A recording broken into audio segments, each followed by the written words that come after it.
ತನ್ನ ಏಳಿಗೆಗೆ ತಾನೇ ಶಿಲ್ಪಿ ಅನ್ನೋ ಒಂದು ಬುನಾದಿನ ನೀವು ಕಟ್ಕೊಡ್ಬೇಕು. ಆದಾಗ ಅರ್ಚನೆ ಮಾಡಿದಾಗೆಲ್ಲ ಒಂದು ಪ್ರಸಾದ ನಿಮಗೆ ಬಲಗಡೆ ಬೀಳ್ತಾ ಇರ್ತದೆ, ಟಾಕ ಟಾಕ ಟಾಕ ಅಂತ. ಆಧ್ಯಾತ್ಮಿಕತೆ ಇದ್ರೇನೆ ನಮ್ಮಲ್ಲಿ ಕೆಲಸದ ಬಗ್ಗೆ ಒಂದು ಪ್ರೀತಿ, ನಗು ಬರೋದು. ನಗು ಬರೋಲ್ಲ ಮೇಡಮ್, ಅದು ಅವನು ಒಳಗಡೆ ಕೃಷ್ಣ ಅವ್ನು ನಗ್ತಾ ನಿಂಗೆ. ನಿಮ್ಮಲ್ಲಿರೋ ಕೃಷ್ಣ ನಮಗೆ ಬಾಸ್ ಓಕೆ ಕರೆಕ್ಟಾಗಿ ನಡೀತೆ, ಕನೆಕ್ಷನ್ ನಡೀತೆ ಅಷ್ಟೇ ಮೇಡಮ್. ದಯವಿಟ್ಟು ಸರ್ ತುಂಬಾ ಚೆನ್ನಾಗಿದೆ. ಯಾಕಂದ್ರೆ ನಾನು ಇಷ್ಟೆಲ್ಲ ಮಾತಾಡೋಕ್ಕೆ ಪ್ರೋತ್ಸಾಹ ಅಂದ್ರೆ ಇವರಲ್ಲಿರೋ ಒಂದು ಚಿಂತನೆಗಳು. ನಾನು ಈ ಸಾಹೇಬ್ರನ್ನ ನೋಡಿದೆ. ಕೆಲವೊಂದು ಕ್ಷಣ ಜನರನ್ನ ನೋಡಿದ ತಕ್ಷಣ ನಿಮ್ಗೆ ತುಂಬಾ ಅವ್ರ ಬಗ್ಗೆ ಬಯೋಡೇಟಾ ಓದೋದು ಬೇಕಾಗಿಲ್ಲ, ಟಾಕ್ ಟಾಕ್ ಅಂತ ಗೊತ್ತಾಗ್ಬಿಡುತ್ತೆ. ಒಟ್ಟಾರೆ ಇದು ಅದ್ಭುತವಾದ ಒಂದು ನೈವೇದ್ಯ ಜಾಗ, ಎಲ್ಲರೂ ಸವಿಲಿ. ಆದ್ರೆ ತುಂಬಾ ಆದ್ಯ ಕರ್ತವ್ಯ ಅಂದ್ರೆ ಆ ತನ್ನ ಏಳಿಗೆಗೆ ತಾನೇ ಶಿಲ್ಪಿ ಅನ್ನೋ ಒಂದು ಬುನಾದಿನ ನೀವು ಕಟ್ಕೊಡ್ಬೇಕು. ನಾವು ಪಡುವಂತ ಪದವಿಗಳು, ನಾವು ಕಲ್ತಿರೋಂಥ ಕಂಪ್ಯೂಟರ್ ಪ್ರೋಗ್ರಾಮಿಂಗ್ ಲ್ಯಾಂಗ್ವೇಜು, ನನ್ನ ಹತ್ರ ಹಣ ಕಾಸು ಎಲ್ಲ ಎಷ್ಟು ಅಲ್ಪಕಾಲಿಕ ನಶ್ವರ ಅಂತ ಹೇಳೋದನ್ನು ಇಲ್ಲೇ. ಆದರೆ ಈ ಮೂಲಭೂತವಾಗಿ ಇದು ಗೊತ್ತಾಗ್ಬಿಟ್ರೆ ನೆನ್ಸ್ಕೋತಾರೆ. ನಾಳೆ ದಿನ ಪೂಜೆ ಮಾಡಿದಾಗ, ಅರ್ಚನೆ ಮಾಡಿದಾಗೆಲ್ಲ ಒಂದು ಪ್ರಸಾದ ನಿಮಗೆ ಬಲಗಡೆ ಬೀಳ್ತಾ ಇರ್ತದೆ, ಟಾಕ ಟಾಕ ಟಾಕ ಅಂತ.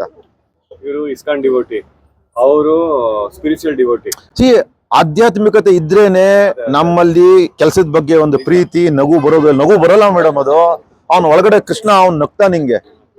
ನಿಮ್ಮಲ್ಲಿರೋ ಕೃಷ್ಣ ನಮಗೆ ಬಾಸ್ ಓಕೆ ಕರೆಕ್ಟಾಗಿ ನಡೀತೆ, ಕನೆಕ್ಷನ್ ನಡೀತೆ ಅಷ್ಟೇ. ಇಲ್ಲ ಅಂದ್ರೆ ಏನಾಗುತ್ತೆ ಅಂದ್ರೆ ಗುದ್ದಾಟ. ನಾನು ಚೆನ್ನಾಗಿ ಮಾತಾಡ್ಬೇಕು, ಇವರಿಂದ ನನ್ಗೆ ಒಂದು ಸೈಟ್ ಬೇಕು, ನಾನು ಚೆನ್ನಾಗಿ ಮಾತಾಡ್ಬೇಕು, ನೆಕ್ಸ್ಟ್ ಇಯರ್ ನನಗೆ 10% ಜಾಸ್ತಿ ಬೇಕು ಸ್ಯಾಲ್ರಿ. ಬರೀ ಇಂಥ ಆಲೋಚನೆಗಳು ಹೊಡ್ತಿರ್ತವೆ. ಬರ್ಕೊಡ್ತೀವಿ, ನಿಮ್ಮಲ್ಲೂ ಆಲೋಚನೆ, ನಮ್ಮಲ್ಲೂ ಆಲೋಚನೆ ಇಲ್ಲ, ಯಾರಲ್ಲೂ ಇಲ್ಲ. ದಯವಿಟ್ಟು ಇದನ್ನ ಮುಂದುವರಿಸಿ, ಇನ್ನೂ ಹೆಚ್ಚಿನ ಸೇವೆ ಮಾಡಿ.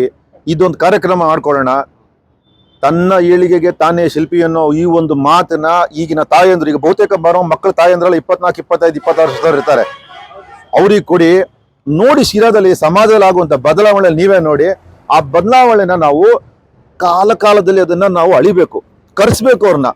ನೀವು ಹಾಕಿರುವಂತ ಈ ಬಿತ್ತನೆ ಅದು ಹೇಗ್ ಬೆಳೀತಾ ಇದೆ, ಹಿಂಗ್ ಹೋಗ್ತಿದ್ಯಾ, ಹಿಂಗ್ ಮಾಡ್ತಿದ್ಯಾ, ಅದು ಫಲಸ್ವರೂಪವಾಗ್ತಿದ್ಯಾ, ಅದನ್ನ ಮಾಡುವಂತ ಒಂದು ನೈತಿಕ ಹೊಣೆ ನೀವು ತಗೋಬೇಕು, ಆಧ್ಯಾತ್ಮಿಕ ಹೊಣೆ ನೀವು ತಗೋಬೇಕು. ಇನ್ಯಾರು ತಗೊಳ್ಳಲ್ಲ, ಸ್ವಾಮೀಜಿಗಳು ತಗೊಳ್ಳಲ್ಲ, ದೇವಸ್ಥಾನಗಳು ತಗೊಳ್ಳಲ್ಲ, ಮಠ ಮಾನ್ಯರು ತಗೊಳ್ಳಲ್ಲ. ನಾನು ಆ ಸ್ಥಾನ ಕೊಟ್ಟಿದ್ದೀನಿ ಟೀಚರ್ಸ್ಗೆ. ದಯವಿಟ್ಟು ಮಾಡಿ.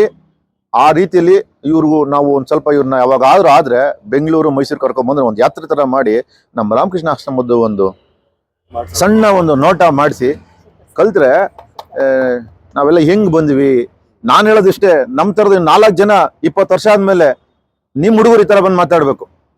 ನೀವು ಸಣ್ಣ ಆಗ್ಬೇಕಲ್ವಾ, ಅದು ಒಂದು ಉತ್ತಮ ಆಹಾರದಿಂದ ಸಣ್ಣ ಆಗ್ಬೇಕಲ್ವಾ. ಪ್ರತಿದಿನ ನಮ್ಮ ಜೀನಿ ಸ್ಲಿಮ್ ನ ಯೂಸ್ ಮಾಡಿ ಯಾವುದೇ ಸೈಡ್ ಎಫೆಕ್ಟ್ ಇಲ್ದಂಗೆ ನೀವು ಸಣ್ಣ ಆಗ್ತೀರಾ.